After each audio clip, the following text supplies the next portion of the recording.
Welcome to Pennsylvania Newsmakers, and as always, thanks for watching. Well, we're going to hear from a representative from cyber and charter schools, but first, what do you expect? It's Pennsylvania Newsmakers. It's a weekend. How about the big stories of the week with two reporters that cover local and state news? We'll get to that after these words. This is Pennsylvania Newsmakers, a fast-paced, unrehearsed weekly discussion with and about the leaders who shape your world. And now, here's your host, Terry Madonna. Well, there's a lot going on in the state of Pennsylvania. Some of it a little controversial. Most not these days, except for the politics, where, if you haven't guessed, we've already started the governor's election. Tom Wolf is all over the state talking about what he has managed to accomplish, actually what we have managed to accomplish. Am I right? That is Steve right. Esack joins me from the Allentown Morning Call, and Sam Janesch, he's LNP Media Group. They used to be the Lancaster New Era and the Lancaster Intelligencer Journal and the Lancaster Sunday News. Do I got that all right? That's all right. Sam, yeah, I think so. There's enough of them, we'd be there. Yeah. My hometown paper, by the way. Go ahead.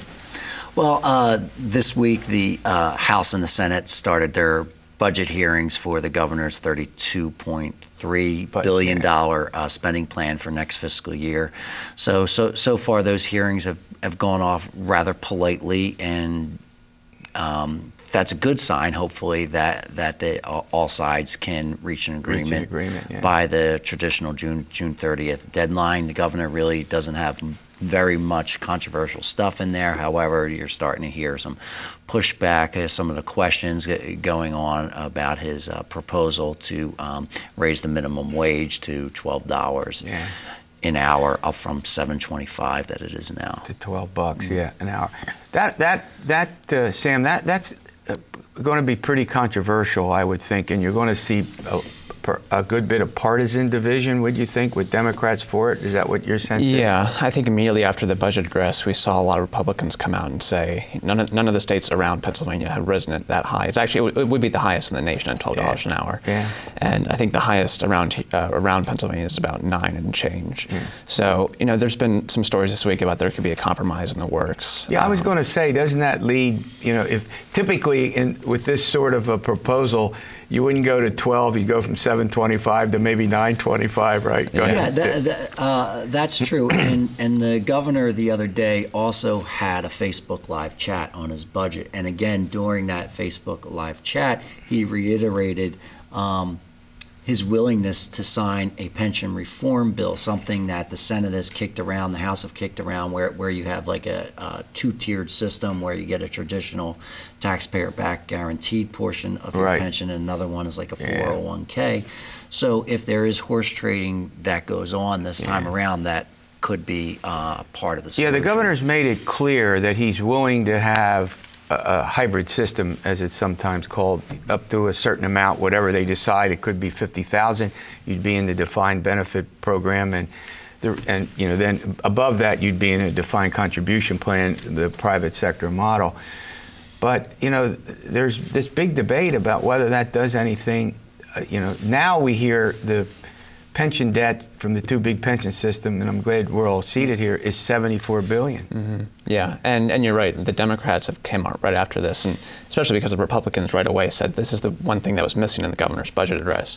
But they're all saying, too, the governor's budget address was to solve the next 5 years, not the next 30 years. 30 years, which is what all the pension plans they propose so far would do. It would solve it way down the line, not the immediate Right, problems. and let's be clear, the two-tiered or hybrid system, that does nothing to impact the existing debt, which is 66, 72 billion, depending on how you count it. Yeah. Now, a lot of folks, this is one of those issues when we talk about the pension debt, $74 billion that ultimately the taxpayers are on the hook for. I think you would agree. Yeah. It's not something that gets a lot of ink, except when the state has to fork over more money to pay for,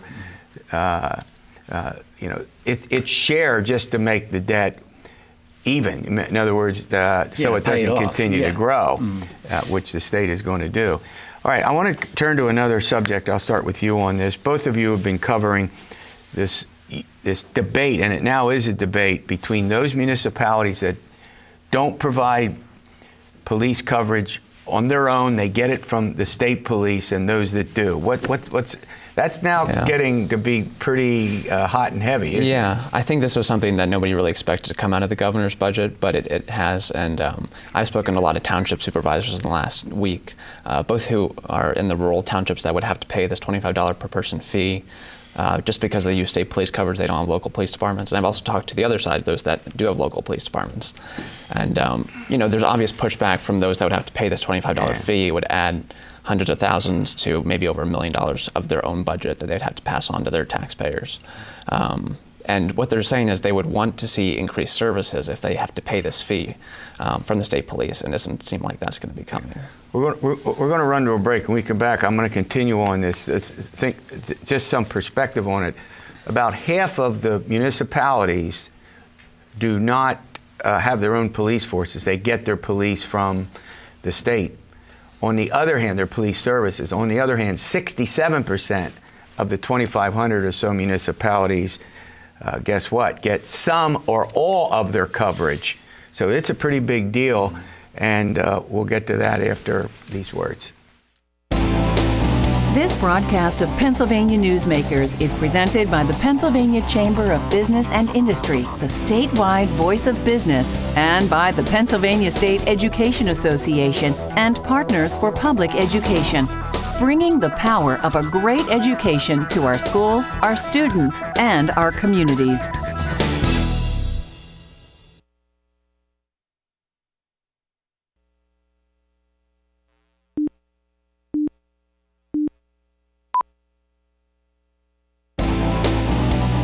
This broadcast of Pennsylvania Newsmakers is brought to you by the Pennsylvania Highway Information Association, the go-to source to learn about transportation projects and issues. Please visit pahighwayinfo.org. And by the Pennsylvania Manufacturers Association. Business in Pennsylvania is our business. Welcome back, Steve Esack and Sam Janesch at Allentown Morning Call and LNP Media Group, respectively. Join me as we're taking a look at the big stories of the week in Pennsylvania. All right, Steve, let's go back to this business. I mean, for a lot of municipalities, we are talking about a huge chunk of money. Let's not get into what's right or wrong, but they would have to come up with if they were to have to supply their own police services. Yes, and I think that the data shows, and it's independently reported data. So the municipalities that have their police forces have sent information to the state in years past that says how much they pay for police services. Right. The $25 fee for for most municipalities. $25 per head, per capita, per person is what the governor is suggesting that the municipalities without police services, provided by themselves, would have to fork over to the state to cover the state police. Go ahead. And let's be $25 per person is far cheaper than it is to have your local police department or even your state police trooper there. I mean, troopers' benefits and salaries, you're talking $100,000, give or take. And the municipalities we're talking about, so yes, the state police cover most municipalities in Pennsylvania full or part-time, but only like a quarter of the state's population actually lives in those places.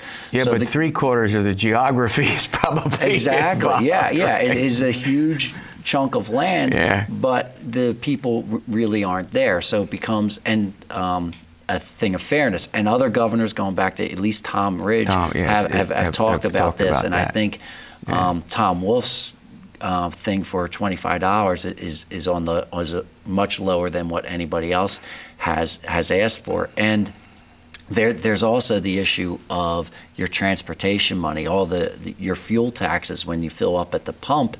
I think 30% of it now is going toward the state police.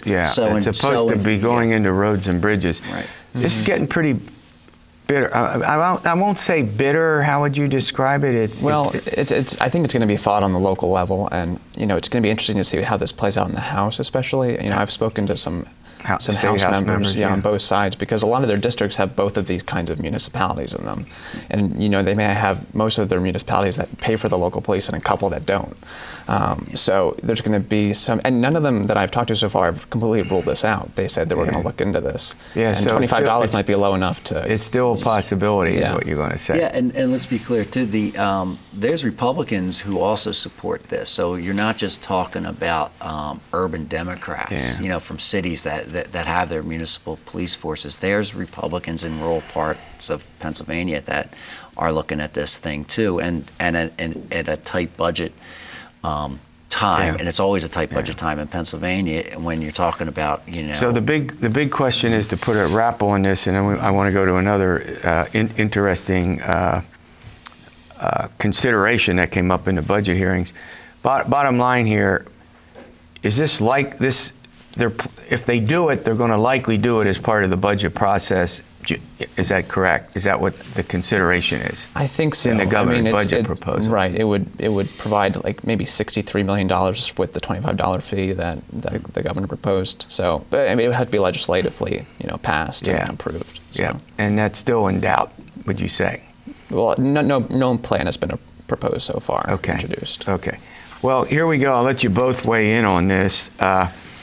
Just when we thought the situation with Kathleen Kane, who had to defend herself against myriad charges and all sorts of other considerations when she was Attorney General, she ended up getting convicted. She has an appeal going. The conviction was based on whether she lied to a grand jury. Right. That was the big issue, and attempted to cover up then the lie, but we don't need to go there. But the amount of money that was spent, you start and then you pick it up. Yeah, spent in her defense. Exactly. New Attorney General Josh Shapiro is before the Senate on Wednesday, and it came up, how much did the quote-unquote drama cost? And Josh Shapiro said it's $3.6 million that they've been able to calculate. $1.8 million of that was the private investigation into the infamous porn emails, and she hired the ex-Maryland Attorney General for that. Right. The rest of it was all legal fees or settlements related to lawsuits that her former or current employees sued, alleging, that she was retaliating against them or fired them inappropriately. It's that's a ton of money, especially because Josh Shapiro would like more money. Governor Tom Wolf has cut them by about $1.2 million. And Shapiro, of course, just elected, is about as high profile. We get these attorneys general that are very high profile. I'm not criticizing, I'm just making an observation. And we know ultimately, what do? They run for what? Right, yeah. They run for governor. We had Tom Corbett, famously in the last few years do that. But he's been very high profile. He's going to come out against this, and it's been one of the most divisive issues in the last few years. And the public really has responded to their top law enforcement official getting convicted and spending all this money. It's not stopping. So. Yeah, and I don't know how they stop. I mean, how do you stop that? A lot of it has to do with the personnel in the office, and there's a legal obligation, I guess, to defend the department and the state when this goes on, right? Mm-hmm. So what is it that they can do? I mean, well, I think for the most part, I think a lot of these bills are done. There may be a couple outstanding lawsuits left. Okay. Before Josh Shapiro came in, Bruce Beamer sought to end everything, settle things, and pay this stuff off. You get the last word in this segment. All right, coming back, we're going to hear from a representative, the executive director of the PCPCS. We'll get that explained after these words. This broadcast of Pennsylvania Newsmakers is brought to you by the Pennsylvania Credit Union Association.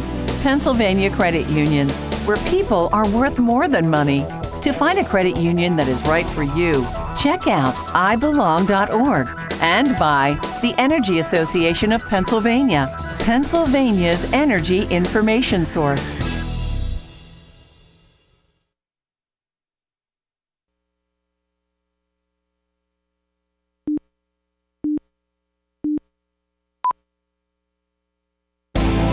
This broadcast of Pennsylvania Newsmakers is presented by the Hospital and Health System Association of Pennsylvania, working towards a healthy Pennsylvania.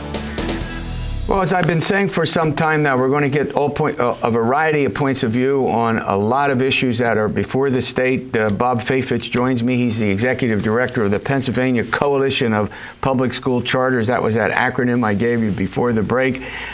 We chatted with the folks that basically are in public education. Bob obviously represents folks who are in the public sector,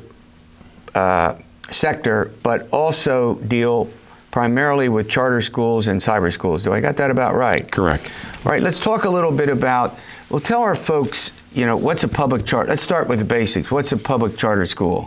Well, a public charter school is a public school which is authorized either by the district in the case of a brick and mortar charter school or by the Department of Education in the case of a cyber school. And in the case of a brick and mortar school, they can draw students from the authorizing district and surrounding districts in some cases, but a cyber school can draw students anywhere in the state. All right, when you say brick and mortar school, that means the students would actually come into a facility. Correct. Facility to learn. Correct. Correct. And who would be involved in teaching them? Would they be sort of regular teachers? Yes. Would they be hired by the school district? No, they're hired by the charter school. Okay. And the charter school is overseen by the school district. So they have to get a charter from the district in order to exist, and then the district oversees the operations of that charter school within the confines of what the charter agreement is. What I'm basically trying to do here is to get this all straightened out. I mean, people hear a lot about charter schools, cyber schools, Right. and they're public charter schools, they're private charter schools. They there's a variety of ways that folks get the education in this state. We want to Right. be sure people understand this. All right. Every charter school in the state, by law, is a nonprofit organization. It's a nonprofit. All right. Correct. But like the public schools are nonprofit. Correct. Absolutely. Okay. What is, if you had to point out, what is the single point of controversy that seems to exist over charter schools? Money. Yeah. Well, welcome to Harrisburg, right, where we tape this program. Money. And that is who gets the money. And it's one of my concerns that it really has more to do with, there's more time spent on that than is on what's best for the children in a lot of cases. It's who gets the money. And that's a debate that really needs to dissipate and really need to put children at the highest apex. So why the need for charter schools? The issue is that it's choice for parents in districts where the parents don't feel that the districts are addressing the needs of their children. Mm-hmm. And in some cases, it goes to why the parents choose a charter school. In the case of brick and mortar, it usually has to do with a situation related to the environment, the learning environment inside that school. Mm-hmm. And and the parents feel that it's not conducive to learning, and they prefer a more disciplined situation in some cases. In the cyber charter schools, there's a whole litany of reasons why the parents prefer that. A lot of it has to do with bullying inside the school. Right. Some of it has to do with the flexibility that it provides. Some of these children in the cyber charter schools are parents themselves who want to get a high school degree at the same time of raising their children. So it's a lot. There are a lot of various reasons. We're going to run for a break. When we come back, I want to focus a bit on the cyber schools. Let's see, so people understand how they function, what their purpose is. We'll do that after these words. This broadcast of Pennsylvania Newsmakers is brought to you by the Pennsylvania Medical Society. Inspired physicians committed to the good health of Pennsylvanians and the advancement of the practice of medicine. And by the Pennsylvania Healthcare Association, advancing quality, improving lives.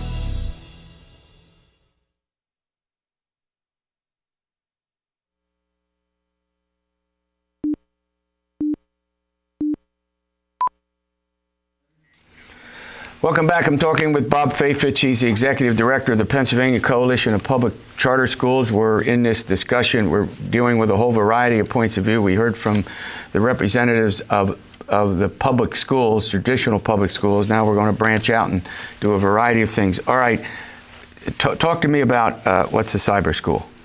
Well, a cyber school is a school that is run so remotely. That is, the students work in their homes, and the teachers work with them on a virtual basis. Okay. Sounds almost like homeschooling with just a different, There's some homeschoolers, some students who went in homeschool have transferred into cyber schools.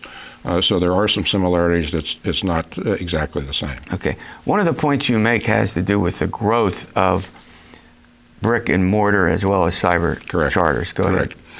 Well, there are currently 160. At the beginning of this school year, there were 174 charter schools in Pennsylvania. 160 of those were brick and mortar and 14 were cyber. Total number of students in those schools, 135,000. That is up a couple of, from a few years ago, and currently represents 7.8% of the students in K-12 education in Pennsylvania. It's up from 6%. So the schools are growing, and primarily in Philadelphia. I was going to say, it looks like that they're, what I'll say, urban-based. Yes. The brick and mortar cyber charter schools are primarily in the urban areas. If you look at Philadelphia and Pittsburgh, they represent 60% of all the brick and mortar charter schools in the state, in just those two cities. The cybers, on the other hand, draw from almost every one of the 500 districts in the state. So, in a minute or two that we have left, what's the major advantage of this? Of these two kinds of education? Well, the advantage is choice and flexibility, and that is the charter schools have the ability to move faster, to develop programs, and to focus on individual education, especially in the cyber programs, where the determination is not your age, but what your capability is. So a cyber school education can move faster or slower depending on the capability of the child. What is the relationship between school districts, their operations, and let's say a brick and mortar charter? In some cases, it's good. In a lot of cases, it's more controversial. It's conflict. Part of the way it's set up in Pennsylvania, charters and districts are combative, fighting over money. Sure. But there are some districts that are working well with charter schools. And one of the things, charter schools can do two things well. One is improve education in themselves, but they're also influential in having the traditional schools change to address, because the districts have, from my perspective, absolute control over students leaving to go to charter schools, because if the districts listen to what the parents are saying and change, parents don't want to necessarily go to charter schools. They feel they need to for the betterment of their children and their future. So I think in some districts, a lot of districts will need to change to do that, to address that. Well, thanks for coming in. We appreciate your point of view. We're trying to get a variety of views. All right, we'll see you next week for another edition of Pennsylvania Newsmakers, and as always, stay well.